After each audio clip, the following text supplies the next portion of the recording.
Hello guys, good morning. Alas 9 ng umaga ngayon. So nandito kami sa Taekwondo class ni Gian. So yung school niya yan, yung nasa likod ko. So every weekend meron tong si Gian, merong Taekwondo class for 1 hour. Bali na to guys, bali second term na ni Gian ngayon. So last year pumasok din siya, nakatapos siya ng first semester. Ngayon second semester niya. So ngayon pupunta kami sa park. Dito sa Australia, meron din palang anong tawag dito? Basta sa Bisaya yung tawag namin dito, how. So pakita ko sa inyo. Yan how. Hindi ko alam yung pangalan dito sa Tagalog. Why coming? Because it's looking for food. It's hungry. Michael. Don't be scared. Where's the bird? Wow! There's a lot of birds. Hi bird. Where's the lizard? Look, No, you wave your hand so the lizard can see you. Why? So nandito kami sa mall ngayon mga kabisdak. Dito na kami magbe-breakfast at bibili kami ng groceries na. Tapos gusto ko rin bumili ng lemon kasi pang kontra sa coronavirus kasi medyo masama yung pakiramdam ko. Tapos si Gian gustong bumili ng laruan, yung mumurahin lang kasi galing siya sa Taekwondo, nagpabili. Tapos yun, uwi na ng bahay.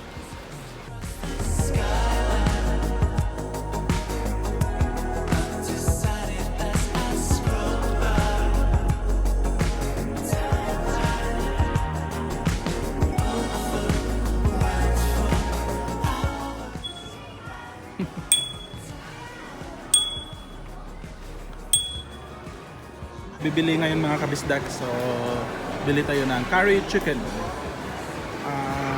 tandoori. Gian,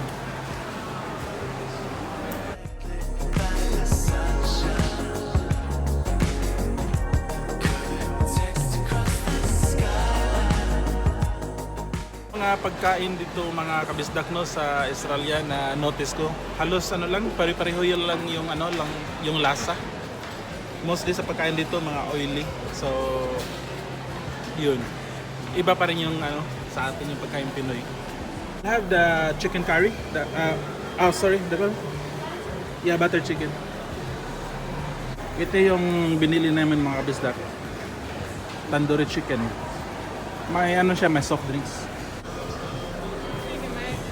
Okay. Binili namin mga kabisdak ito. May chicken, tapos ito naan, tapos may chicken curry.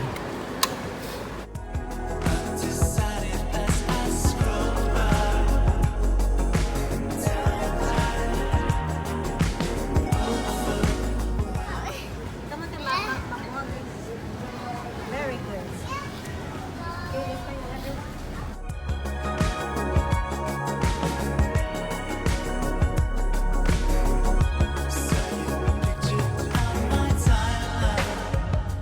Dito kami sa grocery ngayon mga kabisdak. So yung style namin pag nag-grocery kami para makasave, yung pinipili namin na bilihin is yung naka-sale or yung naka-half price katulad nito. So mga kabisdak, yung noodles nila half price lang. So makakasave ka ng 50%. So maganda. Tulad nito mga kabisdak, yung baked beans nila half price din. So $1.25 lang. How are you doing? So dito pala mga kabisdak, yung grocery namin is once a week namin ginagawa. So it's either Saturday or Sunday. Tapos binibili namin lahat yung para sa consumption namin for a week. Gatas na dyan, biscuit, itlog, mga kailangan namin, pagkain. Kasi during weekdays, busy, wala kaming time na mamili. Kaya yun, kailangan din na maging wais sa schedule ng time. Yung mga yogurt nila naka half price lahat. So marami naka half price if Sabado.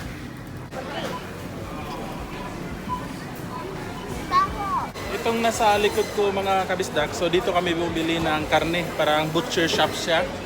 So presko din yung mga karne dito, tsaka mura. Kasi pag doon kami bumili sa loob ng grocery, mahal. Kaya dito kami bumibili. So ito yung mga karne mga kabisdak. So, may may manok, baboy, at lahat na yun.